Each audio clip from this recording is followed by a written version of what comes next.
Oi, oi! Oi, oi. All right, sweethearts, how we doing? You look so gorgeous in your 4K 2024 iMac Pro. Thank you very much. Thank you very much. Yes, last week, if you tuned in, you would have seen that I was having several strokes, excuse the pun, and I froze, nearly died. Andy and Peter took it over, left me in a diabolical state, but I returned. I've got a new laptop now, and I'm ready to rock and roll with you two gorgeous fellas. How have we been this week? I know, Andy, you took a little trip to Belfast, didn't you? I did indeed. I was entertaining YouTube royalty and his sidekick James T. Keegan. They were away to Northern Ireland Comic Con, and we had lots of pints, lots of food, lots of laughs, and it sort of reinvigorated and sort of reminded me of this YouTube community that we're all a part of. Boom, and Tom, it's good to have you back. Awesome. You was on Uber duty last week, wasn't you? Uber duty, I was indeed, mate. Yeah. Yeah. Did you get a good tip? I did. Well, yes, indeed, I did. You got a 5-star rating, did you? There we go. I did get a 5-star rating. Well, yeah, I can understand why you didn't come on the show then, because priorities, mate. But you're back. You're back. We love having you back, mate. So thanks very much for returning. We are without Peter this week because he is. I think he's basically shitting out of both ends. If just to put it bluntly, we don't mix our words on Belfast. Belfast. We don't mix our words on this show. He's we wish him all the best. He's curled up in bed with his 6 scale figures. So he's been well looked after. But hey ho, we're here, us three misfits. We're gonna have some fun tonight. Talking about fun, we've got the chat is absolutely booming as always. We've got Dr. Von Hoot. Good evening, all. We have James Copley. Thank you very much for joining us, sir. Evening, good week. It has been a good week. About to get even better. Dan, looking forward to seeing you next Friday, mate. We shall have all some Batman type of fun in Forbidden Planet. Me, you, and Ed. Woo woo, Vic. That should be fun. Woo woo, Vic. Is that his new name? Yes, it is. First person to hit the thumbs up and get a new sub for the channel wins something. Oi, oi. There we go. ABZ Comics. Long time no see. Thank you very much for joining. Dead Man Comic Cover Show. Loving the name. And then Dead Man has said, "You're lucky you've the thumbs. Just watched a couple of channels and the thumbs have disappeared." Oh, interesting. The Guinness Squits. Been there, done that. Got the t-shirt. James from Comic Deal can also verify that he is the only person that I personally know that had a symbiote inside him last year. Oh dear Lord! It wasn't in him for long, but I'm sure the hotel will contest that it was everywhere. But that was awful. That's a story for another time. But when trees fall in the wood, do they make a noise? That was the bit.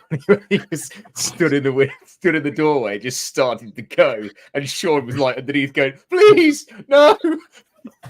But one thing I will tell you is that never ever take his chocolate digestives. Never, never, ever, ever. Was there any chocolate digestive shared on in Belfast, Andy? There wasn't. No, we were saving that for Thought Bubble. We know you like a soggy biscuit. Yes, you like a soggy biscuit. Anyway, talking about soggy biscuits and stuff, we normally start the show as we mean to continue. So let's get this shit underway, shall we? Oh yeah, that's it. There we go. But anyway, bosh.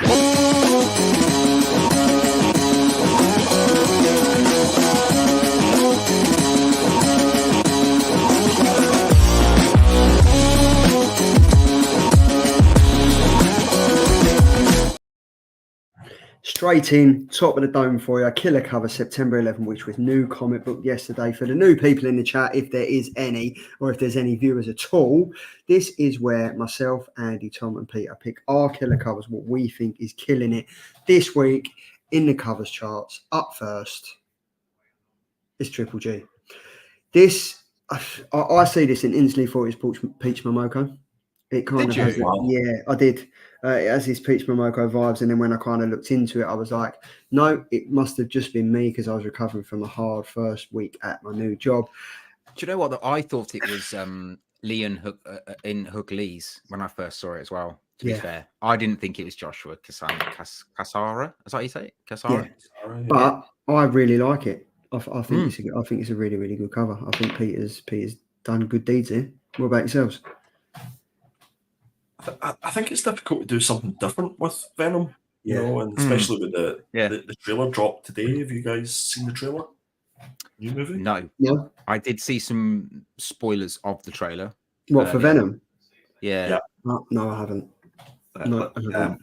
Are we allowed to spoil it? Are we a spoiling show? Or you can do. I'm going to put you on mute, so just give me the thumbs up. No, we won't spoil it, and we'll give it at least 24 hours before we spoil anything. But yeah. That it's always difficult to do something new with Venom. It's pretty much the same pose all the time. Obviously, there's a little bit because he's got Wolverine claws and stuff like that. So yeah, I like it. It's definitely one of those covers you can see. You know, issue number 2 being the other side, and it kind of have been together. That'd be pretty cool. Yeah. It's just annoying with this shitty barcode again.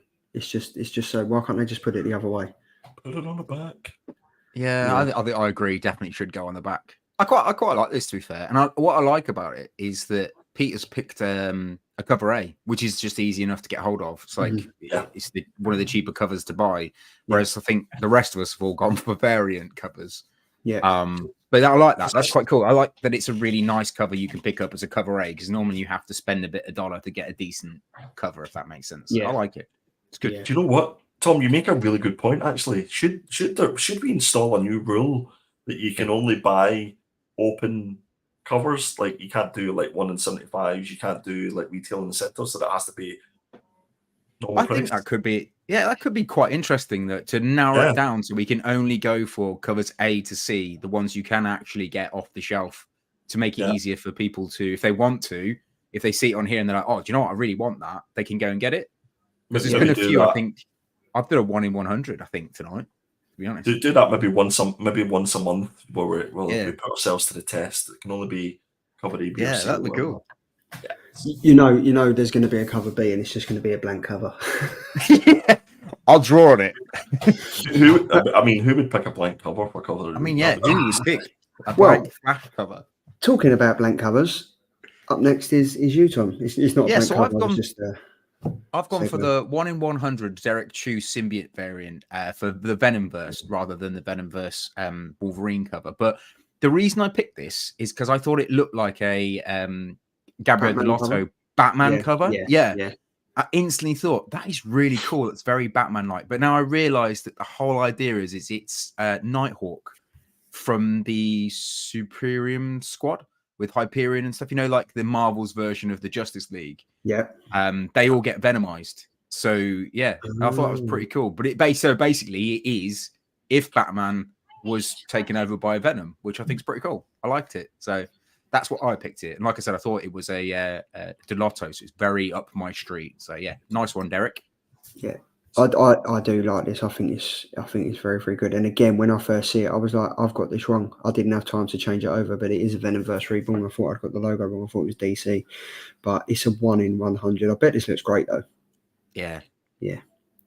I had absolute Delotto vibes from this as soon as I seen it. I could tell this was a Tom Mellon pick. And it also gave me a little bit of Francesco Mattina. Yes. As well. But no, I like this. It's something different, and but a 1 in 100. It's like although How much would a 1 in 100 cost, you reckon?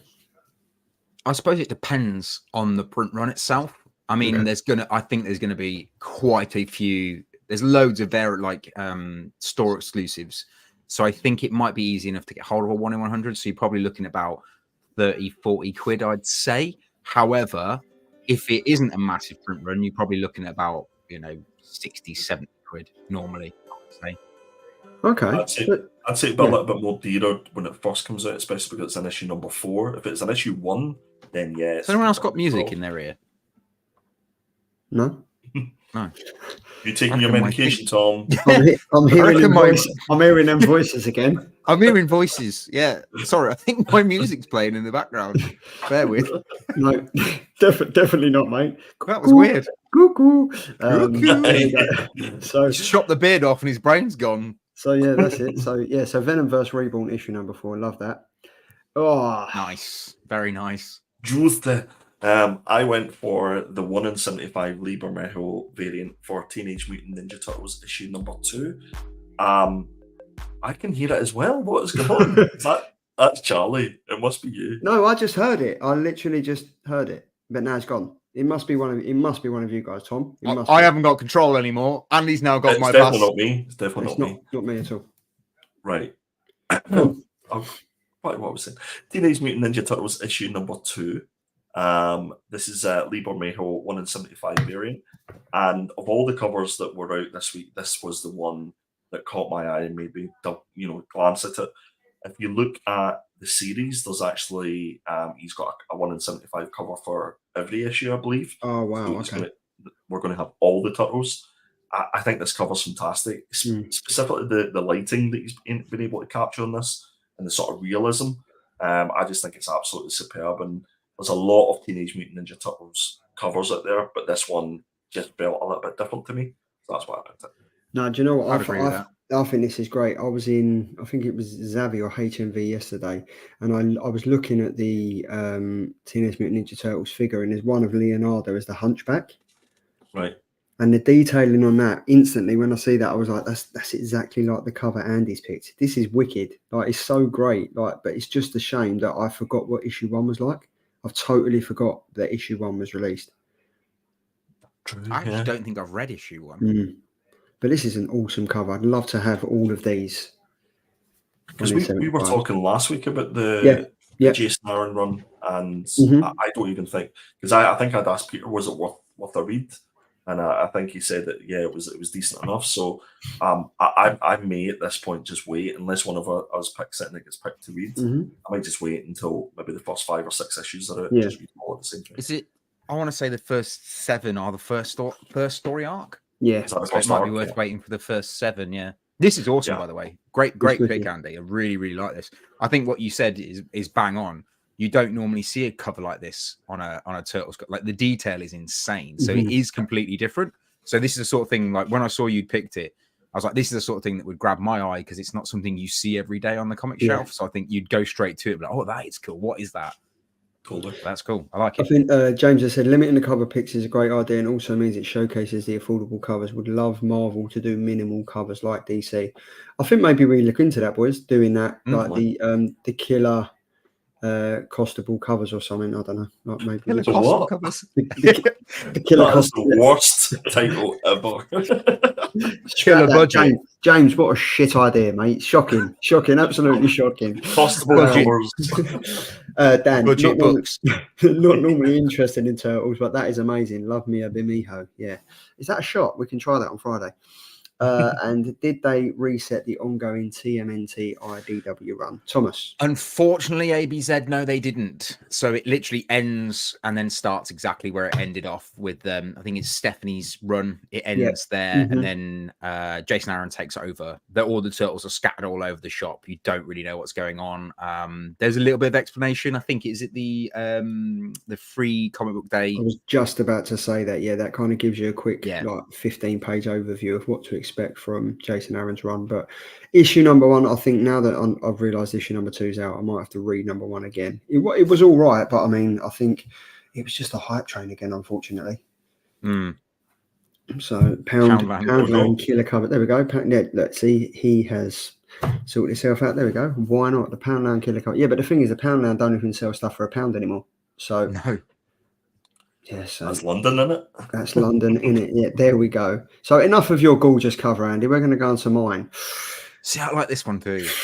Wolverine 1, right? So I was torn between this one and the John Tyler Christopher Negative Space one, because the one that he's done there is awesome, and I've purchased that from our good friends Slag Crusaders. But this one, just, there's something different about it. I just love the fact that it's kind of like a ultraviolet X-ray image of Wolverine. I just think it looks wicked. I think out of all the covers, Wolverine, this one, I really, really like this one. And I like the fact that you can see his teeth and everything. So, yeah, I had to go for this. And I think if you don't know by now, I'm quite a big fan of John Jiang. So it was a no-brainer, really. I love that it's, I think, is it called a Black Bleed cover? because it's basically a negative space where the slices are on his uniform, which I think is really, really cool. I think we've spoke about John Jang quite a lot because you pick him quite a lot, and I've said that I really enjoy his kind of horror style covers. I think they're the best. This is a really good crossover between the two styles that he's got. I think this is really, really cool. I saw it and I thought that's ace. That's actually ace. I love how everything shines as well. It's cool. I like it. Also, I love the X on his chest. Like, you can just make out that he's got the X-Men X on his chest, which is cool. Yeah. I tell you what, guys, if this isn't a foil cover, I'm going to riot. Oh, this mate, yes. for gold foil. Come on. This is a great pick. Love it. I know they call that like the banana cover, the John Tyler Christopher one. It's like pure banana yellow. I think this is great. That gold coloring like the gold yellow that he's got just absolutely pops on that black cover.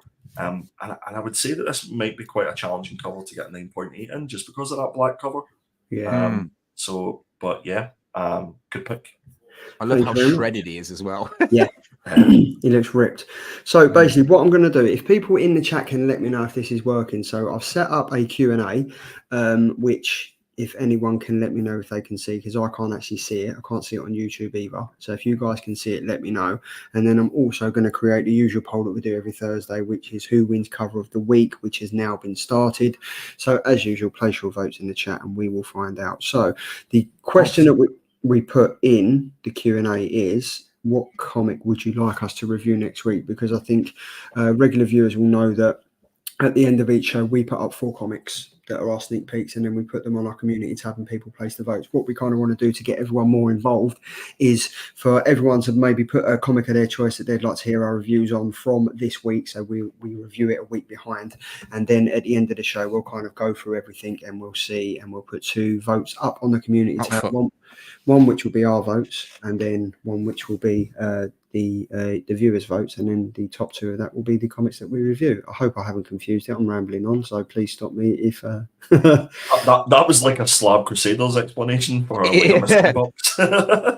If it's any help, Charlie, I've just voted, but I've spelt Wolverine incorrectly. But I just wanted to see if it would work. So I don't know whether you can see that. It's not popped up in the chat.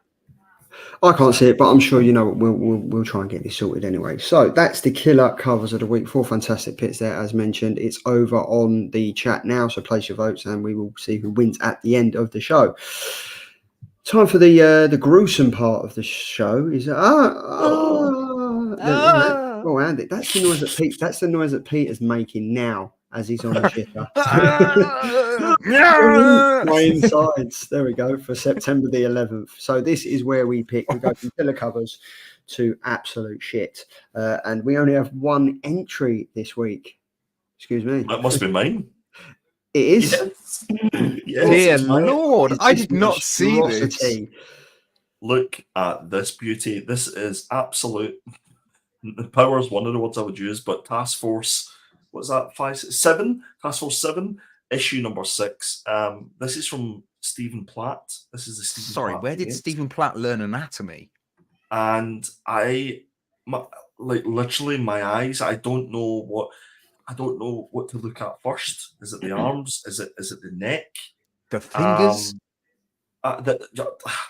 How long are those fingers? It's incredible. Like, this is incredible. Like, I don't know what to say, guys.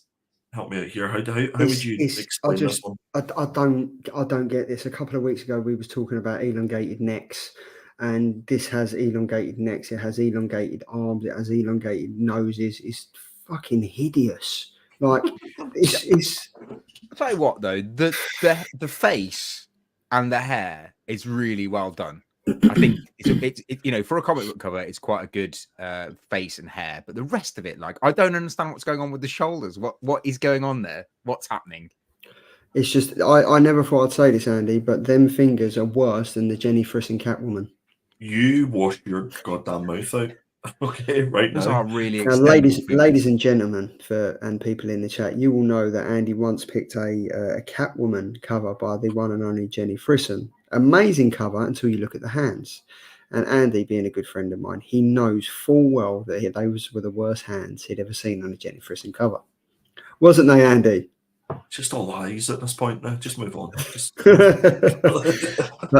yes, Yuko demands treats. Yes, he does. Oh no, Yuko. I thought he said Yuko. He was saying Yuko. As in, there we go. James Coakley has confirmed that work allowing, he will be attending Thought Bubble this year. Yeah, that would be fun. This is making me feel ill. Yep. And hold on. He's here. It's like James comic deal in a wig. No, James is in proportion. Yes. And I'll let you know that James has got fabulous hands. Okay, so take that back. His fingers are not elongated like Freddy fucking Krueger. Peter's just sent that, and then he's just messaged us on our WhatsApp group saying now he's back to bed. Okay, so thanks for that, mate. Thanks for interjecting. Oh, I thought you said back to the toilet. Back to the bedpan. Good evening, Connie. How are you doing, darling? Thank you very much for joining. We've just you've just joined with this absolute shit show of a task force. Jesus, horrendous. This is shocking. Just move on. Let's just move on. I think we should move on. So moving swiftly on, we are now at the review section of the show. See, like it all can discombobulate with them elongated arms and stuff.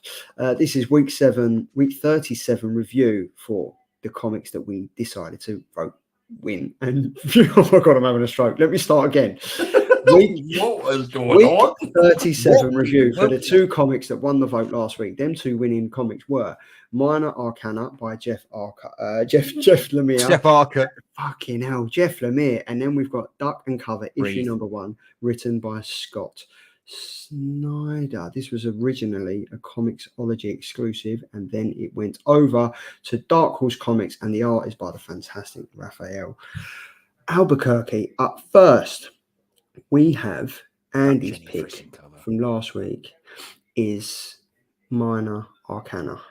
Main cover by Jeff Lemire, cover B by Tula Lette. Jenny Frisson variant cover, which is sensational. There's also a black and white variant of that. And then we have the 1 in 50 David Mack variant, which is awesome. The tarot card variant, might I add. This is written by Jeff Lemire, and the art is by Jeff Lemire. And Tom, just to interject there, nor had I until I put the covers up this afternoon. I hadn't seen it. I have to actually might have to get that. It reminds me of the Something's Killing the Children artwork that he did, which is pretty awesome.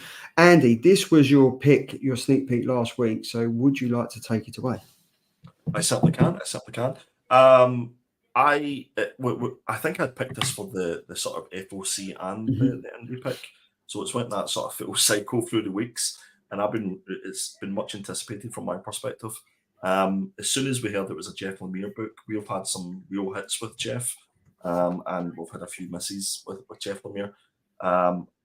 I went into this book never not knowing what to expect, really. I was under the impression this was like 6 or 7 issues, and then I realised whenever I'd read the book, there was a section at the end where it kind of explained that this was going to be a real ongoing book. You know, you're talking maybe 30, 40 issues because it's going to cover 4 trade paperbacks, which then made me realise and understand why there was a slight slowness to this issue. It felt a lot less. It allowed the reader to settle in, let's just say, to the characters that were introduced to this book, and I don't think that normally happens in a Jeff Lemire book because he's only got 6 or 7 issues to sort of play with. This involves the main character, Teresa, who you'll see in the sort of top left-hand side there, and she's sort of living in the big city, and then sort of finds herself having to move back to her hometown.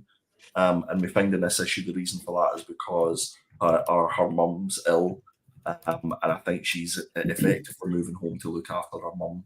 Don't know whether it's her final days. I'm sure we'll probably find out as the book goes on. What we discovered is that our mum is a sort of psychic. She's a tarot reader. And in order for money to keep coming in, she basically asks her daughter, tells her daughter in this case, that she has to continue and read the tarot cards. She obviously doesn't want to do that. She thinks kind of a tarot reading is a bit of a fake, and she's seen the way that her mum does it. And during this issue, there's lots of sort of flashbacks back and forward. It almost feels as if like she's in a bit of a dream state in some cases. And this particular issue kind of ends with her having to read tarot cards for one of her mum's customers. And that's kind of where it leaves this issue in a little bit of suspense, where she goes back into that dream state and that dream world. But this first issue for me was just basically a character study of Teresa. It was just an introduction to her, to her mother, and kind of sets the scene for the rest of the issues. What did you guys think? That was kind of my thoughts on this first issue. So I like Jeff Lemire is a great guy, by the way. He was at Thought Bubble last year, and he done myself a great sketch, and he also did Ed Vick a great sketch as well. The problem I have with Ed is that not Ed. No, I haven't got no problem with Ed. The problem I've got with Jeff. That's a whole different show, Charlie. Ed, Problems with Ed. I do. Get it off your chest before we get to Thought Bubble, mate. The problem I haven't really got a problem with Jeff, but I think some of the stories are so convoluted sometimes. Like you kind of just go down a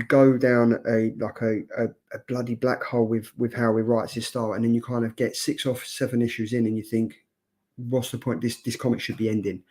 Obviously, there's a market out there and there's a fan base out there because Jeff Lemire keeps pumping out the stuff, and he's fantastic at what he does. With Little Monsters, it was awesome.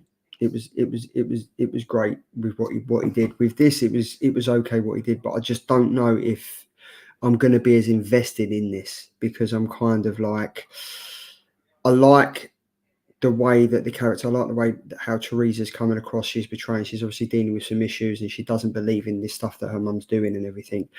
I like the artwork on it. I can see where it's going, but I cannot be invested in this. I think it started off far too slowly for me to think, okay, I'm going to add this to my pull list. I'm going to pick this up. Like some of the art and everything, like the compositions of the art, and especially this tarot card one on the right hand side, which is obviously, I think, the David Mack cover is obviously taken inspiration from. I think it's good, but again, the story from Jeff Lemire that came out for New Comic Book Day, not Free Comic Book Day, the one, was it about the fish flies? Again, I switched off after issue number 4 because I just got lost. I don't know if he's too intelligent for me to be invested and pay attention to what. Sometimes I just want to sit down and read a comic and think, yeah, I've enjoyed that. Let me see what the next issue is about. I don't know. The best Jeff Lemire comic I've read was Family Tree, and that came out in like 2020, and that for me is where I kind of want Jeff Lemire to get back to, because that I really enjoyed that. And in that time of comic book reading, I found that the way he was portraying family issues and families like setups and stuff was wicked. But it just seems to be quite similar. It's always a father and a daughter, or a daughter and a son, or a daughter and a mum trying to find each other. They've had an argument and they're trying to get back to how they used to be, and something gets in the way. It just seems like he's repeating the same old story in a different format. But maybe I need to read it again, but that's where my head's at. Tom? Yeah, so I would say I'll start with the negatives, I think. Andy, you alluded to a minute ago, you said about Jeff Lemire's had some hits and misses over the last few books that he's done. I would actually say, apart from Family Tree that Charlie's on about, he hasn't done anything decent in the last like three years. May's book, no one, don't think anyone understood how it ended. I mean, did we finish May's book? Did we finish Little Monsters? I think we finished Fish Fries. May's book. I think it was only when Panels and a Half Pint Superhero dropped a bomb and we was all like, what? Yeah. It was mind blown. But again, I don't remember a lot about that book. That's what I mean. Don't get me wrong. I love Jeff Lemire. I think his artwork is good. I think his storytelling has been really good. I just don't think anything he's done in the last few years has been enough to keep me going as a Jeff Lemire fan. Also, I struggle really difficult with his art style sometimes, because some of these characters look exactly the same as the characters that were in Fish Flies, and exactly the same as some of the characters in Sweet Tooth, which is quite difficult. And sometimes it can be really difficult to determine who's who. That being said, though, I think I agree with Andy. I think this was a much slower pace to what we're used to with Jeff Lemire, even though it's always a slow pace with Jeff Lemire. This was a lot slower. So, like Andy said, this was a bit of a character biography of the main character, setting you up for what's to come in the future. I don't think I will continue to read this unless it gets picked. I don't think it's something that I would pick up off the shelf. Yeah, it was good, but it wasn't a jumping on point for me to be like, yeah, I'm going to read the rest of this. Yeah, but I want to jump in before Andy puts his theory out there, because I have one also. I don't think the mom is alive. I think she's dead. I think she sees her mom, because someone says to her in the book. Someone says in the book, "Oh, I'm sorry to hear," and then she goes to see her mom, because I assumed she was dead, and then she goes and sees her mom, and they're like, people are like, "Oh, I'm really sorry to know that you're going to, your mom, this, that, and the other." She goes to see her later on. She puts her in bed. You actually don't. No one at the moment. No one else has been in the same scene with her mom other than her. And then at the end, she's like, "Brace yourself, Tom, because mine is quite similar theory."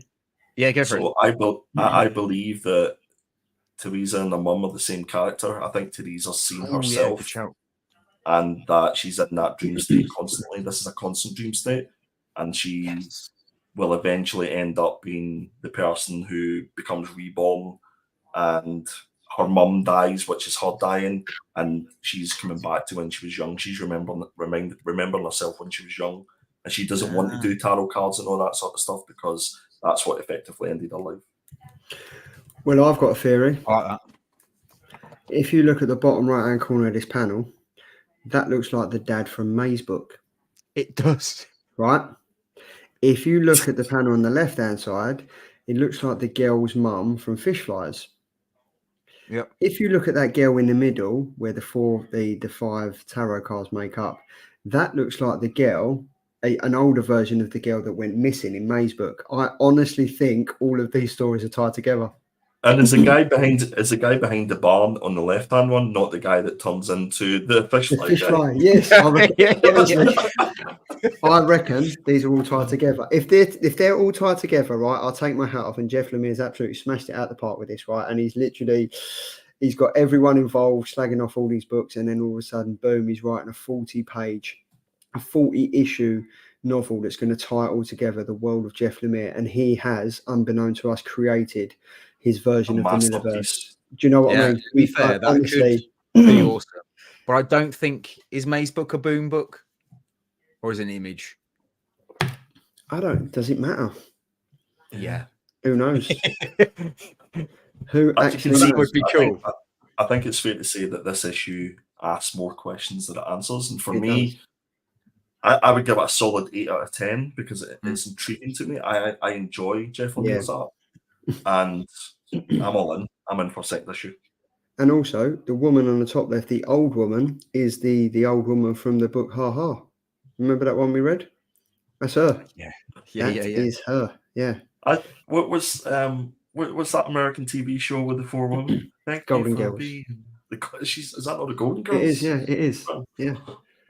It is. And then the top one is Madge from Benidorm, that TV show. There we go. But yeah, no, well, honestly, it got us talking for 15 minutes. So it's done something. I think for me, the big thing that stood out was the art. I'm totally the opposite to you, Tom. After seeing how Jeff Lemire does his art in person, I've got a lot of time for his art, and I think it does. Don't get me wrong. I've got a lot of time for his art. I just think the characters look very similar. They do. Yeah, very, very. Yeah, he's definitely got a style, a bit like J. Scott Campbell, really. But very much. It's very much. But yeah, I mean, but will I read issue number 2? I don't know. I think I'm pretty much like you. Unless Andy reads it and says it's absolutely amazing, get on it. I don't think I'll be picking this up. And I think, like a lot of the comics that we read, unless we read them for the show, I kind of fall behind. So yeah, but yeah, it was okay for an issue number 1. Just very, very slow from what we compare to. Up next now, this was my pick that fortunately won. This was Duck and Cover issue number 1, written by Scott Snyder, art by Raphael Albuquerque. Originally, as I mentioned, on the Comixology, and what seems to happen with Comixology these days, Dark Horse seems to have the rights to turn them into comic book form. So we've got 4 covers. We've got the main cover by Raphael Albuquerque. We have cover B, also by Raphael Albuquerque. We have a Jacob Phillips. It was said on League of Comic Books, the Virgin variant, but I don't think it is. And then it was the 1 in 20 Dave Johnson variant cover.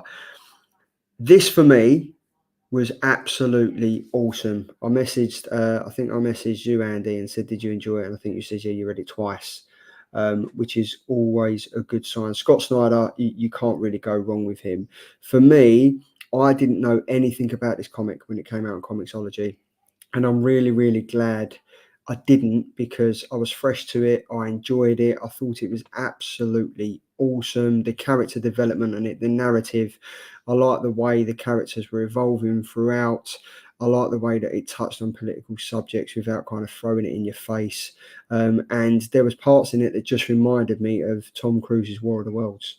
I think we're in for something special with this comic. I think it's going to do massive things. I'm not sure how many issues it is, either 6, 8, or 12, but I am all for it. Oh, it's 3. Are you serious? 3 issues. No way. Yeah. Oh, I can't wait for it. I thought it was awesome. Like, and these are the panels you two guys picked, and then I kind of picked the one on the right hand side. As I mentioned, War of the Worlds, very, very much so. And as you see at the bottom right hand side, this poor little git gets his ear cut off, and it was a turn for the worse. I just thoroughly enjoyed it. I just thought it was a really, really good comic. There was bits in it that I didn't think was going to happen. There was a telling part in it where the character on the left-hand side with the glasses gets attacked by a dog, gets his eye ripped out, is in hospital recovering, and then he's made to apologise to the dog for the problems that he's caused. You can kind of see there was like a racial intent throughout this book, and how he's having to deal with being the only black child amongst all his friends and stuff. I thought it was a very, very well written book, thoroughly enjoyed it, and I am looking forward to continuing it for another 2 issues. I'm shocked. I thought it was going to be more than that. Yeah, three issues. Wow. I read this when it came out in Comixology, and really enjoyed it. Just to get a bit of a sort of setting of this, I think Scott Snyder is one of the best writers in scene setting. And what I loved about this book was he gave that sort of post-apocalyptic America, teen adventure feel, 1950s sort of era in America, and we got that feeling along with the artwork that was in this, which I thought was absolutely top notch. And the two of these guys, I think, worked on previous books. And for me, I was intrigued by the name of this book, Duck and Cover. I was like, well, what's it about? And it gives a really good sort of overview. It's about the 1952 film Duck and Cover, which was a kind of a part animation that featured this sort of part animated turtle. And it was basically teaching people what to do if there was a nuclear strike in America. Because we were in, I think that was around about the period of the Cold War. My history isn't great, but I think it was around about the Cold War era. And the main character is a guy called Dell. And we sort of find him sort of shooting movies as a kid. And he's kind of shooting a movie with a sort of dinosaur with a duck's head. And he's got little play soldiers. And it looks as if I think his dad hands him this monochrome sort of recorder. And there's just a pure sense of that nostalgic feeling of the 1950s in America. But the one big thing that took me back was that page there on the left-hand side, because the way that was shot, you could feel yourself as if you were outside watching that cinema. And the way that it shows the light reflecting on some of the characters, I thought it was just done absolutely perfectly.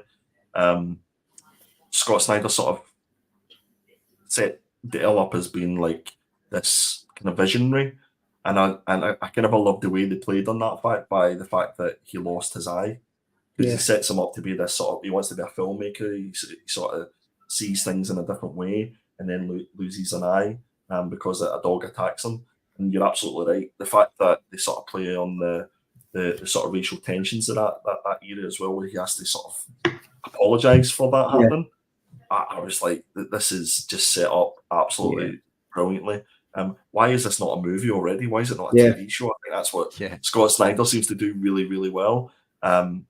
Pure Spielberg vibes from this. I think you mentioned War of the Worlds, but you could just get a sense of Spielberg and all those great movies. So this was awesome for me. I absolutely loved that. I think Scott Snyder's fantastic. Tom? I agree. I think with what you said, Charlie, the whole World of the Wars aspect to it, I felt like it was a little bit like Grease in places. There was a bit of Breakfast Club in there. It had real classic movie kind of throwbacks to it. But what I really liked is I didn't have any idea about this comic in any way, shape, or form. I didn't read the synopsis. I just kind of went in completely blind. Pun not intended. I know he's only got one eye. But what I liked about this was the fact that it's the story is read by a character we've not met yet, but there's an allusion to that character within the book. Yeah, I originally thought that the whole thing was being read by Del. I thought he's telling us his story, how everything has happened, and then halfway through the book, it's like, and this is when I met Del as he was smashed into my car, and I'm like, oh, okay, cool. So there's another character we haven't even been introduced to yet, who's actually writing this book that we're being involved in. I love that the whole idea that Del is this kind of rundown character that's been, racially attacked by the people he's with, but he's really desperate to get out of where he lives, and it's a really cool story. I thought it was very, very cool that he's like a filmmaker and he looks after his mate, and the whole Breakfast Club vibes when they're kind of in the detention thing, I thought was brilliant. Just, really, like you said, the whole Schneider just sets the scene perfectly, doesn't he? Like, excellent stuff. Give me Goonies vibes as well. Yeah, absolutely, mate. There's so many. If you think about it, really analyze it a little bit. There's so many throwbacks to so many movies. Which I just think's incredible. And like you said, Andy, I think the premise of the whole thing is the Duck and Cover original. I think he's just used that as part of his right, this is what it's about, but I'm going to really play on it and twist it all about and drop in some aliens and bombs and shit, which is just awesome. Love it. I just thought it was really, really enjoyable, and I think I kind of flicked through it again, just looking at the pictures and the way that the panel's done. I didn't realise how actually good Raphael Albuquerque actually was. He captures really, really good stuff. Like that panel on the right hand side with the aliens, it's so well done. Like, honestly, it's really enjoyable. If anyone in the chat hasn't read this yet, or they've read it on Comixology, go back and read it. It's awesome. It really, really is enjoyable. I'm just kind of shocked. I wish it was longer, because this is one of the comics I'm going to read and think, I wish there was more of it. Unless, agreed. Do you know what I mean? Sometimes comics come along and you think, I can't wait to get to the end of it. But this, I think, is going to be really enjoyable, and I think it's going to be really, really interesting to find out who this comic character is. And I liked the way that the turtle played like a pivotal part, because as soon as I see that turtle, I was like, he's fucked. He's gone. Do you know what? He's totally gone. And he, excuse the pun, but he became shell-shocked because the bomb went off. He was in his shell. He was gone. He's dead. That was it. I just thought it was wicked. Loved every single bit of it. And I'm all for it. So Scott Snyder, yes. Awesome. So I've read all of this. Oh, you have? Okay. Yeah, I've read the 3 issues when it was in Comixology. And you were talking about, you think you wish it's going to be more.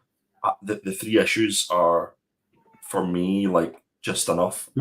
It's perfection at that point, but it does allude at the end to something else, like all the Snyderverse stuff that happens. You know what I mean? So I would highly recommend this book to anybody. And definitely when issue 2 is I'm gonna hopefully put it up for the vote, because I'm quite happy to read this another. Yeah, same.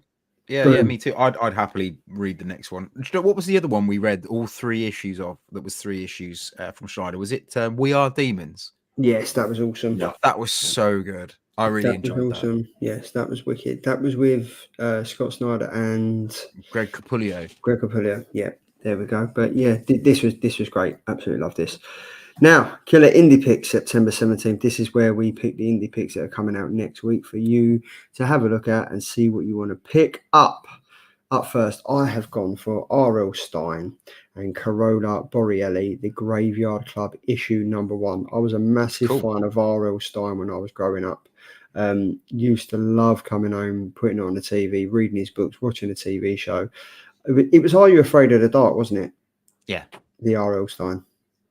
I think so, mate. It was not Goosebumps. Goosebumps. Andy? Where's Peter? Peter! Yeah, where's Peter? Right, hold on. Goosebumps is Goosebumps R.L. Stine? R.L.S.D. I don't know. Yeah, I think Goosebumps is R.L. Stine. Right. One of them is. It's Goosebumps Anyway, or I Always absolutely Read love It. Errol Stein, and the Graveyard Club just literally right up my alley. I thought, why wouldn't I pick this? It looks awesome. Childhood memories. I'm going for this, and I cannot bloody wait for it. I think we mentioned this. I think I might have picked this on the Indie Picks a few weeks You ago. did. Yeah, Yeah, man. But is this something that you would read? yes. 100%. Thanks to you guys, it's definitely something I would read. I don't normally read horror books, but you guys have persuaded me to open my horizons. Yeah, no, I'm very, very much looking forward to this. And the synopsis reads, it's quite long, but it says, Gravesend is a sleepy town as they come, especially being surrounded by cemeteries, and the local kids could think of nowhere else they'd rather wreak havoc. Being surrounded by graveyards comes with the previous reminder that they are more dead there than the living. Legendary author R.L. Stein, It Is Goosebumps and Fear Street, and rising star Carola Borelli launch a coming-of-age horror series, A Breakfast Club, there we go, Tom, in a graveyard filled with frights, both nostalgic and new, for fans of Lock and Key and chilling adventures of Sabrina. So it is very aimed at the 90s nostalgia, horror TV shows, Nickelodeon vibes and stuff like that. So yeah, I'm all for it. Sold. Sold, done, bish, bash, bosh. Up next. Yes. This someone else picked this because I didn't pick this one. I say that's picked not it my for- pick. I picked this for FOC. Yes. Okay. And the FOC, and then you definitely picked this for this. Did I? I was going to pick this for this. Yeah. Because I just had a quick look at the drive because I was gonna discuss my book, but mine's down as Ninja Turtles 2. Maybe that's my sneak peek. Bear with. Yeah. Let me get the synopsis up because You- I don't want to do this picked this. justice. You definitely picked this because I was going to pick it as well. Oh, bear with. Move on to the next one and come back to me. Okay, we're coming. I'll find the thing. There we go. Oh, for fuck's sake. Andy, do you know anything about this? Absolutely not. But you can just this is a pure Peter pick. Like, you know, this is one good scare. Yes. And go subscribe, like, and all that good stuff. But Andy, this is your pick. Epitaph. But I'm gonna give it as best I can here. Okay, This is Epitaphs from the Abyss by Chris Condon and Charlie Adlard. It's a bit horror. That's it. Thanks. Move on. Perfect. Moving on over there. There we go. The Body Trade, issue number 1, Zach Thompson. And listen to this, art by not the Jock, it's JOK Jock. That wasn't the reason why I picked it. The synopsis reads, Kim Krilich is a divorced ex-con who's trying to atone. However, his short temper tends to get the best of him. When he returns to Florida to bury his estranged son, he's sickened to find an empty grave. His son's remains were sold in the body trade. Armed with righteous fury, Kim sets out to reclaim his child's corpse, but an act of vengeance causes everything to spiral out of control. I just thought that was a really cool, intriguing synopsis there, and I am all in for this. This looks awesome. Doing awesome stuff. Yeah. What else has Zach Thompson written? Because I'm sure I've heard his name before. Zach Thompson has done Blow Away and Into the Unbeing. Oh, okay. I don't think I've read either of those two. I don't think I've read either. And Jock, artist GOK, is done In Hell We Fight. So, no. I've heard of Zach Thompson, though, I'm sure, unless I'm thinking of someone else, something Thompson. It looks quite good, though. It looks quite good. I do have the synopsis for this one. So it says, every tombstone tells a tale. These are your epitaphs from the abyss. In your next infamous-ish form of the immortal EC Comics, all new stories from fatalistic spectacle, told with a wanton disregard for moral standards or public decency. From 6 axe-wielding masters of splatter, the specular rising star Chris Condon creates a perfect award nomination book where you can follow maniacal Leo Max. Warning, do not put this comic directly into your long box. It could leak blood into the other back issues. And coincidentally, guys, Peter's also a master of splatter, from what I've heard. Currently, yes. Yeah, love that. Yes, Andy. Well, moving quick. Moving swift. Yeah, that's what she said. Yes. So I went for The Moon Is Following Us, which is by Darren Warren Johnson with art. Darren, his brother. Daniel Warren Johnson with colours by Mike Spicer. Really, Rossen is also involved in this. Also, this one is going to be a good one, guys. This is Darren Warren Johnson back on kind of doing his own thing. Rather than doing Transformers and stuff. So he's kind of gone back to doing his own thing. So the synopsis for this one reads, Sam and Duncan Lamar love their 6-year-old daughter, Penny, more than anything in the whole wide world.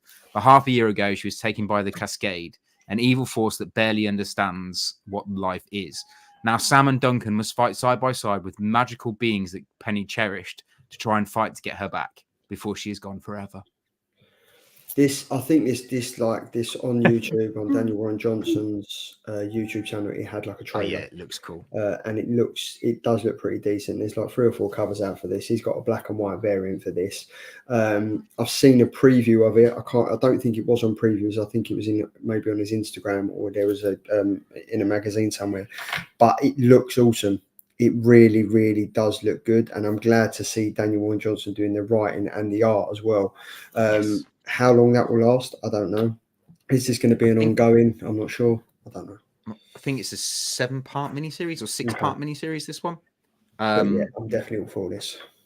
Yeah, it should be a good one because, like, I did enjoy his Transformers run, but I would say that I think the problem with his Transformers run is he's constricted. I think doing his own thing, he can kind of open the box. Like, Do a Powerbomb was incredible. Extremity was insane. Murder Falcon was absolutely incredible. So I feel like this is going to be on the same lines. If any of you guys haven't read Space Mullet, which is one of his first ones, which was his digital comic that he did, was just phenomenal. I think I picked it as a hardcover pick a while ago. Yes, yeah. But yeah, definitely, I'm definitely excited about reading this one. This will definitely be a pick for us to read for sure. Yeah. No, definitely. So moving on now, we've got the Body Trade, which looks awesome. We've got Killer Trades and hardcovers. Again, these come out on September the 17th, so we'll give you the heads up on what's coming out next week. Up first, I've gone for Beneath the Trees When Nobody Sees. It seems about time that this has come out and it's finally released. I'm looking forward to this. This was awesome. I think there's going to be so many callbacks to this and things that you didn't know it's in issue 1, 2, 3, or 4. It was awesome. IDW Publishing really did a good job on this. Some fantastic covers. The artwork is awesome. I'm really looking forward to reading this. I want it to come out as like them old hardback books. Sorry? Yes, Andy. Yes, Andy. So IDW website is doing a hardback exclusive of this book. Really? Yes. Awesome. I think I sent a message to Peter because I know that he was looking for the hardback edition. But it's only through IDW Publishing, so I'm considering actually ordering up a copy. So we might just all sort of get a copy in the same order and get it sent to Stackery and stuff like that if we want to go down that route. So yes, please put me down. Yeah. I can't wait for this. I think it's going to be awesome. So this was a no-brainer for me, and I think if I hadn't picked it, I think Peter would have picked it. Yeah, he definitely would. Or one of us. Yeah. So that's my one. Tom. I've gone for G.I. Joe American Hero Volume 1. This is basically collecting the most recent version of G.I. Joe from the Image verse. Not Image verse, it is Image, but it's the Sky ones. This is kind of the compendium of what all the kind of Duke, Scarlet, what else has come out in that range? Cobra Commander, they're all kind of in this book. This is kind of the Kickstarter for the new G.I. Joe that's coming out in the next couple of months. So, yeah, well worth getting, I think, guys, just so you can know where it's at when it first kicks off. No, definitely. That looks very, very good. Then we have Peter has gone for Danny Ketch, Ghost Rider Omnibus Volume 1 hardcover. I'm not a Ghost Rider fan, so I don't really know much about this. So I'm kind of looking at you two guys for advice on this. Have either one of you read it? Are you into Ghost Rider? Do you think it's going to be a good one? Are you picking it up? No. No. I'm not a huge... I actually liked Ghost Rider back in the day when it was... what was the one? Was Danny Ketch the one that came after Johnny Blaze? Is that Danny Ketch? I think so. I think it probably is. Yeah. So I do like Danny Ketch as the Ghost Rider, but I don't think I think whether this is the new series or not. But I haven't heard anything about it, so I don't know. So I can't really comment too much. Okay, cool. But that's Peter's pick. Oh, Nice. I went for The Sickness trade paperback written by. Is that Peter? Is that Peter? Is that currently Peter? No, he's a guy that uncivilized the guy just trips away. Oh, my backside. Sorry, this is written by Lonnie Nadler and Ina Cha is artwork. This feels like this book's been out for years. Do you remember when there was a big sort of hoo-ha about issue number 1? And I read issue number 1, and it was the green cover of this. I think it was the same book. Yeah. I read issue number 1, and then just couldn't find issue number 2, 3, or 4. So I kind of missed out, but it was pretty good. Yeah.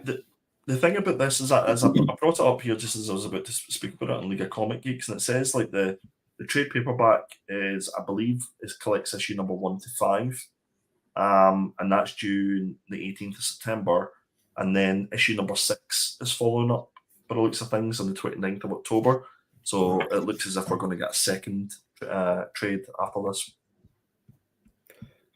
Tom, will you be reading this? No, looks a bit too much for me.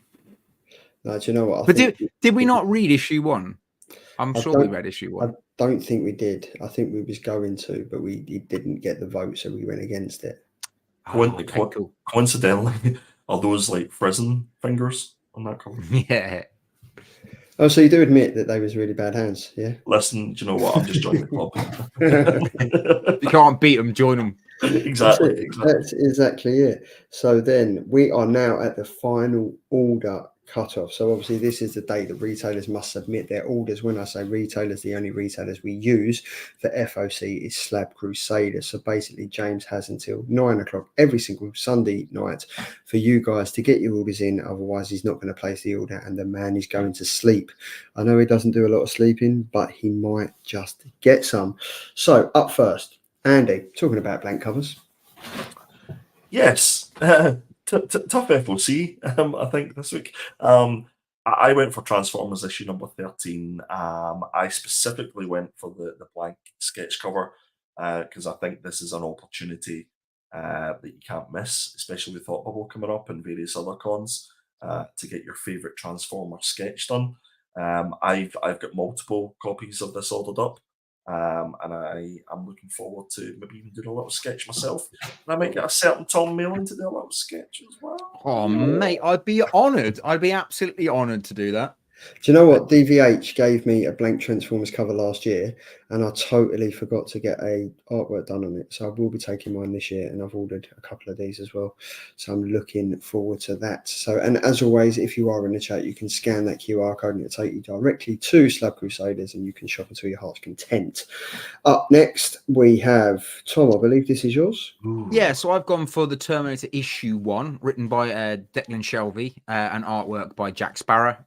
Is he actually called Jack Sparrow? Are you joking?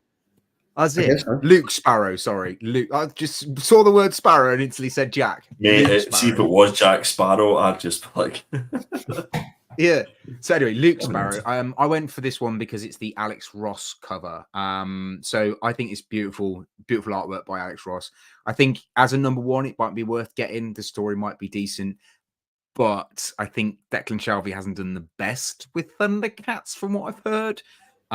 So it might not be the best, but I got it just purely for a cover buy because I just think it's amazing and I love Alex Ross's work. So yeah, pure cover buy for me. Yeah, I think Peter would pick this up as well.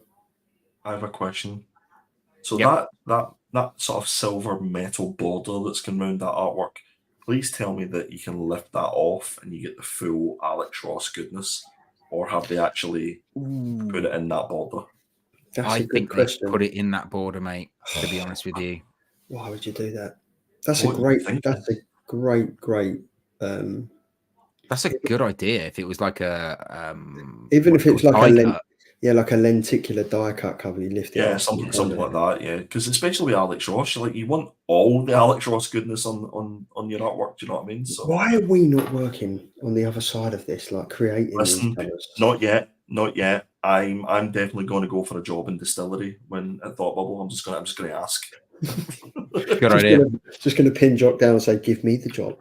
Just give me the job. Come on, give me the job." Why me?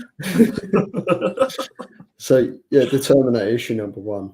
Then I've gone for something totally different. This Pulp Fiction is one of my favourite films. Right, Good film. absolutely love it, and this cover is obviously pays homage to that. This has got so many writers on it. I cannot wait to pick this up. This is a pure cover buy and also a very intricate story buy. So I'm looking forward to this. Godfather of Hell, issue number 1, Vault Comics. Cavan Scott, Purist Back, Adriana Wassel, to name but a few. He's going to go through. I thought you were going to go through every one of them there. I was going to write it. Yeah, me too.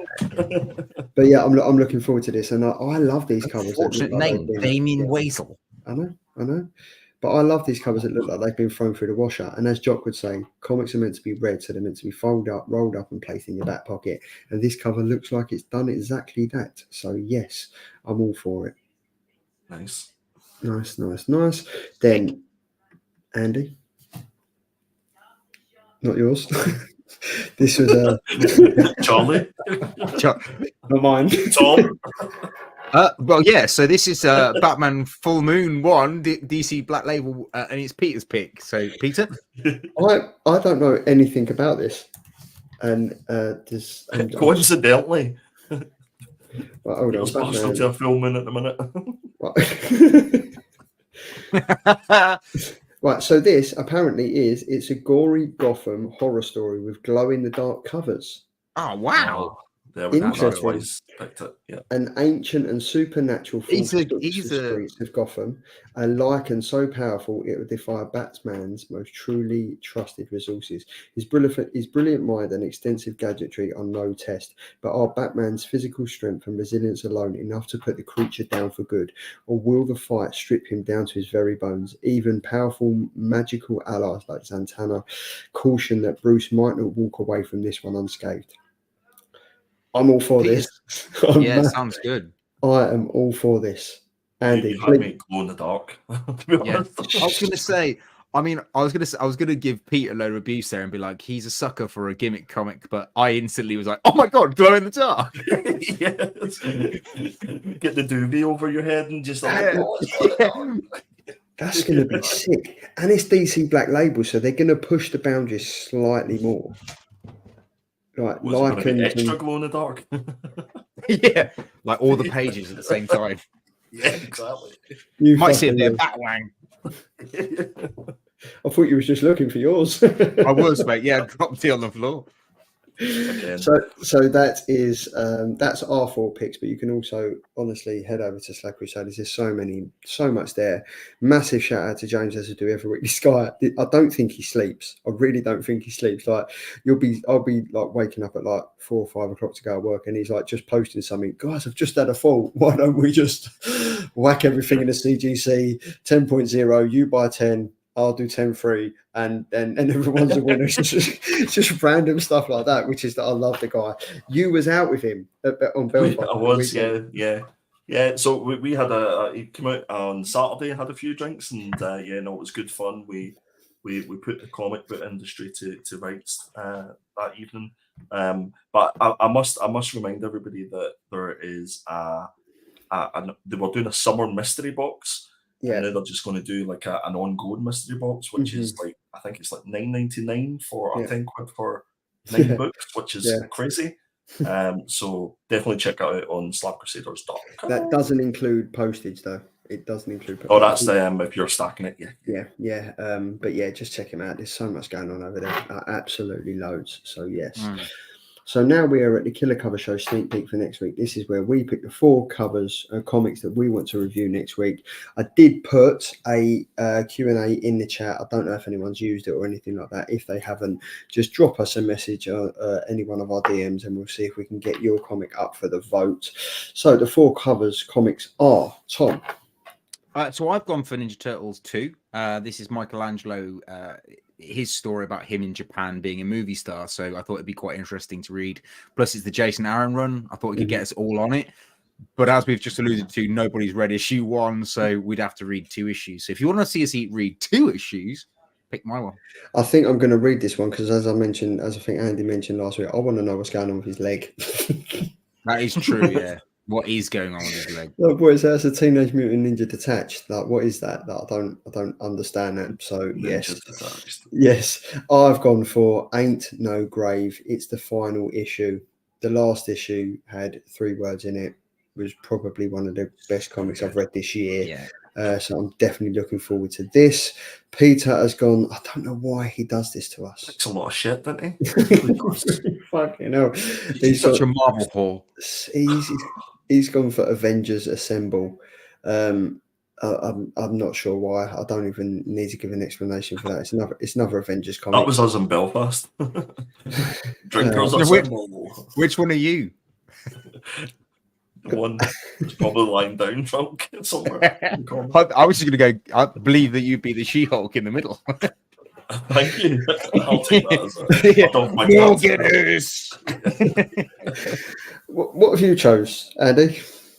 I've chosen Time Waits, by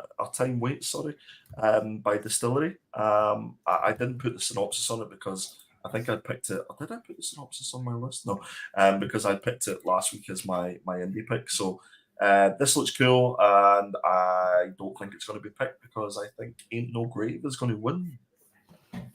Maybe, but you never know. So they're the 4 comics. They will go up later tonight, and you can place your votes. If anyone does want us to review a comic of their choice that they would like to post a review on, you can head over to our website. Andy will more than likely and more than happily give you the login details. You can post a review. Connie, we're still waiting for one from you. I think still waiting, Connie. Yes, still waiting for you, Ed, from your prison cell. Like, crack on. It's like you've got enough time on your hands, mate. You can kind of do us one. So that's that. Then you've also got our socials. Find me over on Instagram, Geeky Guy Comics, and I'm taking Twitter off because we don't do that. We say that every week. You say that every week. I'm going to take Twitter off. I'm going to. You know what? He says that every week. I'm going to take Twitter off. No, I do say that every single week. I'm going to take Twitter. Twitter. Too busy on Twitter to take it off. Yeah, it's too busy on Twitter to think I'm about on Twitter. Twitter. I'm telling Twitter I'm going to take Twitter off, but I never do. Because I'm just a twit. You can find Triple G on the bog. You can also find him at Instagram. You can find him at YouTube. You can find him handing out leaflets for his next video he's got coming up outside Aldi, Tesco's and Asda. And you can also get your Nectar points along with him. Andy, where can we find you? Certainly not on X. Definitely not on X. But if you want to go on Instagram, you can find me at perpetual.comics. I would love you to come and follow me. Go on, follow me. Oh, you're getting told off here, Andy. You never gave her the details. Connie. You have to request the details. So you have to say, Andy, give me the details, and I'll go, okay, Connie, here's the details, and then you can log in. You haven't asked me for I can actually see that's how the conversation's going to go. That's actually how it would work. Then she'll slap me the next time she sees me. There we go. And then James has said, Batman Full Moon. Look at the Francavilla covers. Yeah, we'll definitely will have to. Every time I think of Batman Full Moon, I can just picture Pete. Oh, nice. Tom, where can we find you? You can find me on Instagram for Not Quite Mint, or you can find me on my PT page, which is Tom Malin PT, if you want any fitness help. Cool. I think Peter needs fitness help at the moment, but he's still holding Twitter. He needs a plunger. He needs a plumber. Poor Peter. We love you, Pete. We do really love you, Pete. And you can find us over on Instagram at the Killer Comic Show. We're definitely not on X. Definitely not on X. Shit. Oh, he's off.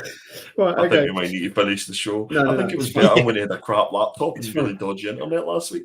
He just froze. So we're carrying on. So what we've done now, we've got to check out the content. Yeah, look at this one. Yeah, you weren't expecting it. The content. Right. So the content. So check out the content. So we have over the last couple of weeks, I've posted up some videos of some figures I got recently. So I reviewed the 1/6 scale Wolverine figure from Hono Studios, which is obviously the sub brand from Hot Toys. And then I also reviewed the NECA Casey Jones Ultimate figure, which was pretty awesome. Then Pete is happily showing his escapades to the world of Belfast Comic Con and his Northern Ireland Comic Con as well. So definitely head over to Triple G's channel and head over again to the Killer Comic Show, and you can check out some of the content we've got. Got some more videos lined up for over the next week or so. I think I've got Sea of Sorrows review coming up, Alice Never After, Alice Ever After. I think there's a few more coming out that I've got in the back catalogue for your viewing pleasure. I really enjoyed your Wolverine review, mate. I thought it was really good. Thank you very much. It took, I'm not going to lie, it took me a while to kind of work out how to get the camera settled and doing stuff like that, but it was good. It was really cool. I liked it. So I enjoyed it as well, but I did realize how much jewellery you have on your wrists. Yeah, I've got quite a few. Beautiful. Yeah. So yes, but that's check out the content. We'll update that each week, so you can kind of highlight and have a look at what we've got coming up. So we also have a website, which we alluded to earlier when we said about reviews and stuff. I think going forward, we mentioned that it's not just going to be killer comic reviews, it's just going to be killer reviews. So we can review novels, books, toys, collectibles, anything that you like. If you want to post a review and then you want the world to not see it, head over there and do so. We've got we highlight the killer covers, and then also we can meet the host, so you can send us a link and we can have a little one-to-one with you. I'm bullshitting. You can't do that. You can just see what we say. Not yet. Not yet. Whoa. Oh, Chat GPT on the way. So yes, so that's that. But that's it. Fun. Still haven't fixed that slide. Still have not fixed that slide. And on that note, I'm ending it. We're at the best part of the show now. We're at the pickup part of the show. Now, I only have two things, and one of them I picked up today, which is pretty decent. So I'm happy to go first. Have you two got any pickups? I have a plethora of pickups. Cool. I will go first. So this was an AOK from the man beneath me. And I mean Tom, I don't mean delivery. Oh. Don't mean the random guy under the table. Tom sent me this. Tom sent me this. This Hot Toys Hulk. This was I said to Tom, you didn't need to do that, and he just said, I was going through my collection, I found something, and I thought there'd be a man that would like it. So yeah, my boys have already had their eyes on this, and I've already had to slap them away from it because they're going nowhere near it. This is a solid figure, Tom. It's the first time I've seen a Cos Baby. They're also well, it's one of those things I've had in my collection. It's never been out of the box other than once, I think, for me to have a look at. But it's like it doesn't really fit with what I've got. So it's just, I just felt like it's one of those things where if it's not something that I can have out and about and kind of see all the time, or something that's part of my collection, I feel guilty having it. I feel like someone else should have it that get a bit more enjoyment from it. And obviously you collect like pop vinyls and things. I thought it'd fit your collection much better than mine. Thank you very, very much. And the thing is, I've got a ring doorbell, and I was at work the other day, and the postman knocked on the door, and I was like, "Oh, it's my Slab Crusaders order." No, it wasn't. It was this. And even though the package was wrapped in tape that said "fragile" all over it, my porch wasn't open, so he continued to walk around the side, open up my porch window, and just drop it in from 10 foot. Nice. Great, thanks for that. So yeah, the box is a bit damaged, but I really appreciate this, mate. So thank you very much. My pleasure. It's not really a pickup, but my little boy came home from school today with a book, and it's bloody awesome. I finished it already. He was reading the book to me, and I kind of took it off him when he went to bed and read it before we got on the show. It is Superman Quantum Quest. Spider-Man. Oh yeah, Spider-Man. That's the one. Yeah, Spider-Man. It was that good. I forgot his name. Spider-Man Quantum Quest, right? It's awesome. It's like a proper old school comic. Right? Oh, wow, that's cool. Honestly, I've never seen any of these before. It is really, really good. It's book number 4, the Mighty Marvel Team Up. Mighty Marvel Team Up. There we go. What's it called? Oh, Spider-Man Quantum Quest. Yeah. He's lost in the quantum realm. It also features Ant-Man and Wasp. It's by Amulet Books, which I've never heard of before. But honestly, it's really, really good. Like, there's loads of characters in it. Fantastic Four, everything. I get that from my nephew. Honestly, it's really, really, like, Moon Girl's in it. Shang-Chi's in it. I mean, look at the artwork though. It's pretty Pretty cool. Yeah, That's it's cool. cool. Pretty No, enjoyable. so. Andy, you're It's like a first comic book, but not comic book. Yeah, it's an original comic, original graphic comic. So yeah, Nice. I think your girls might that. like this, Andy. That'd be Oh, it is, that'd be yeah, pretty definitely. cool. So yeah, but that's all for me, lads. I'm waiting for Slug Crusaders Order, which should hopefully be coming tomorrow, so I can kind of get a video up on that. I can't believe that you stole your son's comic for pickups. That's shocking. What is that? What we're coming to these days? You're just like, that's fine. He was reading it, and I kind of like left it down. I picked it up and was like, "It's a pickup. Finders keepers. It's a pickup. I picked it up. It's mine. That's it." Yeah. So that's me this week. Yes. Anyone else? Tom? Andy? Okay, cool. Well, I only got a few little bits. So I went back at home for a wedding recently. So I nipped into my old local comic shop in Cheltenham and I picked up a few little bits and pieces. So I got Avengers versus Aliens issue 1, the Scott Young variant. That looks really smart. It is really cool. I think it's one of I quite like the ones that like with the dialogue on them. I've got quite a few of them when he done the X-Men ones. Yeah, just a white cover and it's got the different X-Men characters, X-Force and stuff like that. I prefer it when it's just a white background and the characters engaging with each other. The Thunderbolts one, which I commented on Fuzzy's Instagram, is probably my favorite Scotty Young cover with the black blank background. Yeah. I also picked up Wolverine's Revenge, which is the Jonathan Hickman one, which people are going mad for. Is that the red band? Which actually is a really good story. I think Jonathan Hickman's kind of, after leaving X-Men, has kind of got a bit more of a love for it again, which is really cool because obviously he wrote Avengers Alien as well, which is great, which is a really good book. And he's obviously writing Ultimate Spider-Man. Yeah, exactly. He seems to have found a new lease of life. He seems to be doing a lot at the moment, which is good because he's a fantastic writer. I think what happened is he did X of Swords, died on his arse with the whole story he did for that, and then I think he took some time off. He's come back. I think he's come back with a really, really good lease of life, I think. Yeah. I also picked up, you guys might remember we read the second part of this, but I got the first issue of We Live from the original series. Cool. Yeah, which I'm really, really chuffed with. Yeah. Paladins was shocking. Yes, but the original series was amazing. Yeah. So I managed to pick up issue 1 of that, which I'm really, really chuffed with because I obviously really enjoyed that. And I quite like picking up, once I've read a full series, I kind of like picking up issue 1 to put it in my collection. Yeah, especially if you enjoy it. That's the kind of thing that I would do as well. Nice. I have got one more pickup, but I can't find it. But I got a slab from Hobgoblin's Hideaway, but I'll show it next week. Oh, nice. I think I might have seen that on your social. Definitely. Sneak preview. I have, surprisingly enough, guys, I've got quite a lot of stuff here to go through, so please bear with me. Some quality, if I do believe say so myself. Everybody knows I'm a huge 2000 AD fan, and I picked up issue number 224. So you may remember when we done our sort of spotlight shows that I spotlighted some of the Dark Judges. Yeah. And this is the first appearance of all the Dark Judges in 2000. Is that when we did the character ones? That's it. Yeah, exactly. Yeah. So that was a nice pickup. Continuing in the 2000 AD vibe, this is issue 376.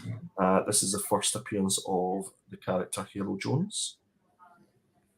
And issue 225.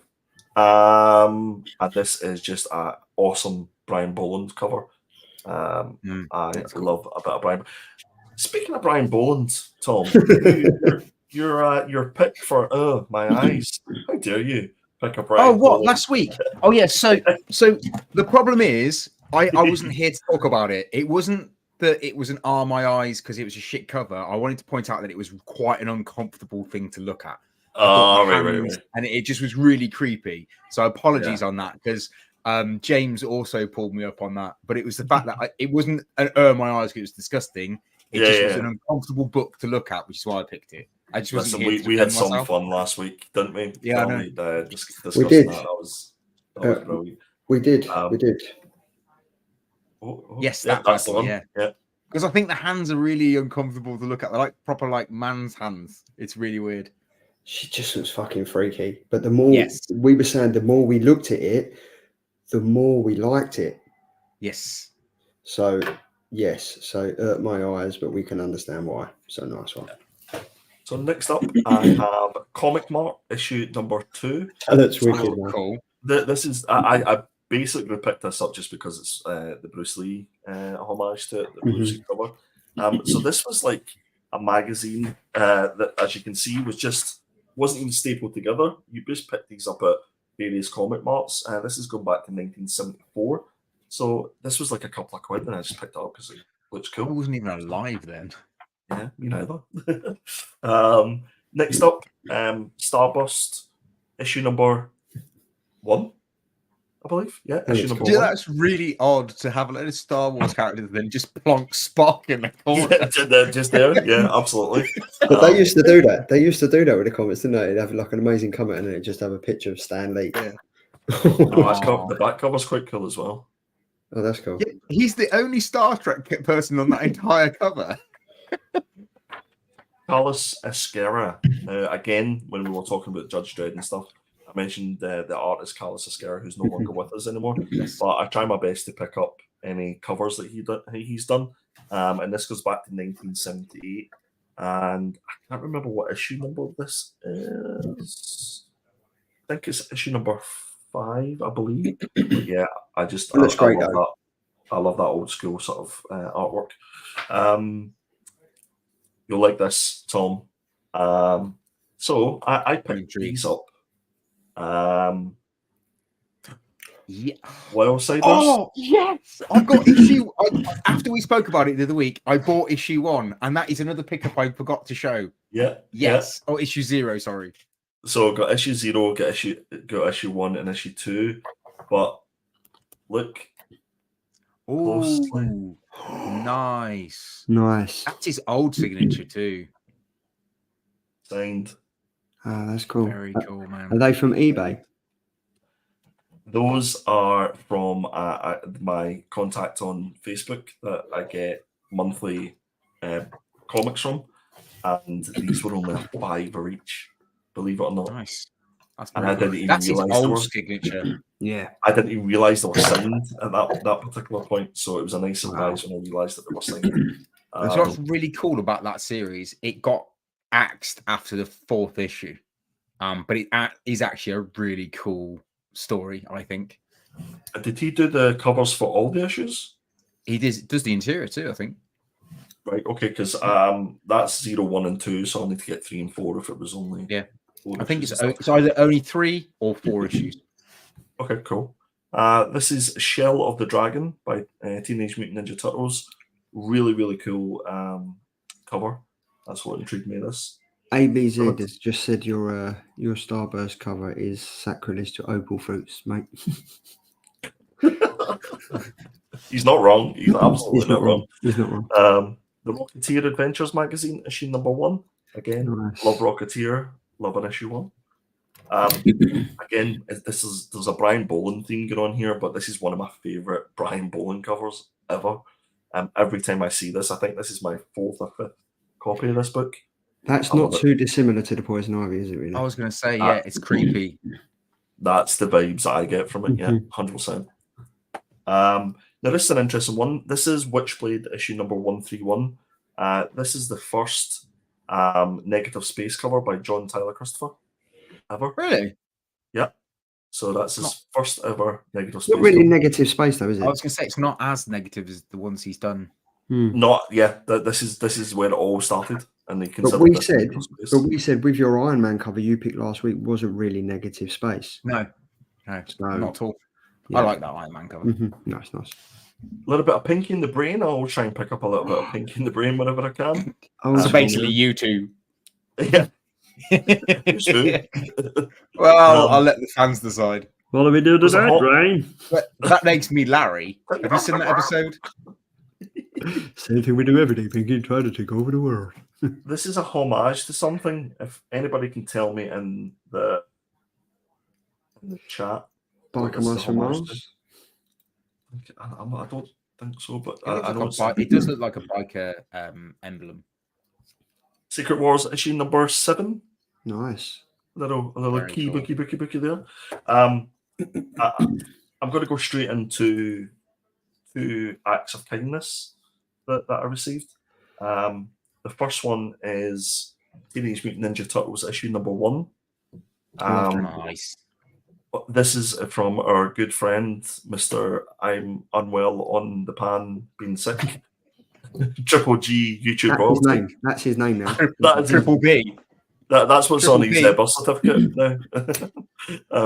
But yeah, whenever Peter arrived at mine, he opened up what I can only describe as a satchel, a sack. He was a Newcastle Santa Claus that came to Belfast, and this was one of the items that he pulled from his sack and gave to me. We should call him Triple P from now on. Yeah. Poo, pee, and puke. Boys, Nice. then That's so cool. he proceeds to go into his aforementioned sack and pull this thing out and big is explain his to me fucking that, sack? oh, you have no idea. Imagine them going through customs. There must just no way. How the fuck? To Yeah, say- what's that? How How did did you you get that on the plane? It's that figure there. The one that you put it on your Instagram, didn't you? Yeah, it's cool. Yeah. You've got to show us it, Andy. Show us it, man. If you No. can. You can go on my Instagram. That's perpetual.comics. See, I'm not. I'm going to look on Twitter. Is it on Twitter? Is it on X? Don't look at X. Don't look at X.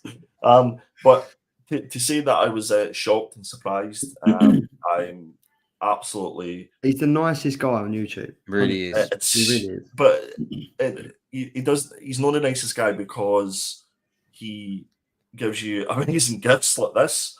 But it's the thoughtfulness of it, because you'll pick up on something that you've said just in a conversation, and you'll remember it, and that's a sign of a good friend.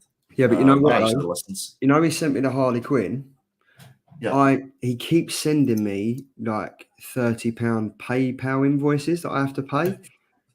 So I'm not Plus sure. interest as well. Yeah, I'm kind of like, hold on. He was like, yeah, it was FOC, but you know, like I've got more figures to buy, so I'm kind of taking that back. Like he did the win for Killer Cover last week. Right, He's okay. taking that back. So. Is it that whole it's for hashtag content type thing? Yeah. It's so shit. That reminds me, I've got to pay the PayPal this week. Carry on. But no, he is an absolutely lovely guy. He is amazing. I remember when I think he joined the show for the first time, and we were talking. We mentioned that I was a firefighter. Within about 3 days, he'd sent me the Transformer Inferno in a box, and he's like, you know, I had this on my shelf. Thought of you. It's like, well, mate, that's pretty cool. Thank you. Yeah. So cool. No, we miss you, Peter. Thank you so much. That was everything that I wanted to show off this week. Thanks for. Oh, that is a nice cover. That is nice. I like that. Wasn't it? That is nice, isn't it? It looks awesome. Screen and camera that Charlie's got. It is awesome. Boom.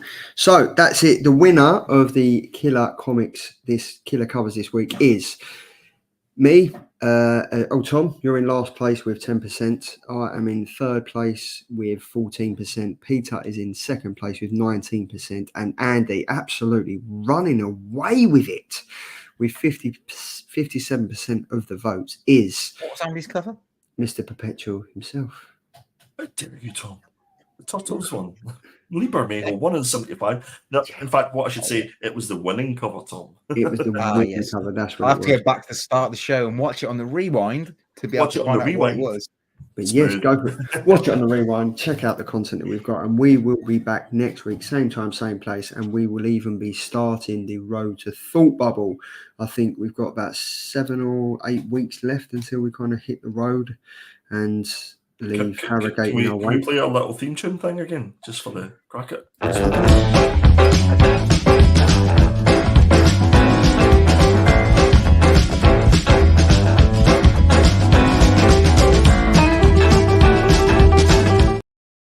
I do love that. I really do love that. I think it's great. So yeah, that will be back next week, and we'll kind of be going through like the character spotlight, creator spotlight, and anything else that takes our fancy to kind of highlight to all of you that will be showing up and joining us for a weekend of absolute mayhem. So Connie, I'm looking at you. Ed Vick, I'm looking at you. James Copley, I'm looking at you. Bat Dan Dixon, I'm talking to you. The Mal, I'm talking to you. Mrs. Mal, talking to you. Triple G from the Shitter, talking to you. Basically everyone that's in our chat every single week. We expect to see you at Thought Bubble on the 15th of November until the 18th of November, when we all travel home hungover. That's it. Charlie's buying the first round, guys, so that's even more reason. I will buy the first round. Yeah. That's fine. That's fine with me. Shots on Triple G.